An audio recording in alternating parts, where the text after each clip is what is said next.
Costa Esmeralda. So yun guys, yung nakita mo yung tatlo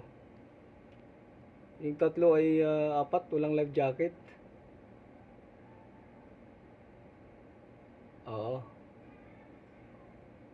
isa lang yung may life jacket sa kanila. Ayun o, wala nga.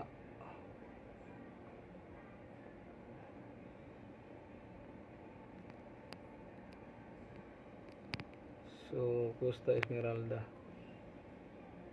So na-witness natin ngayon guys yung pag ano ng lifeboat nila, pagsisecure.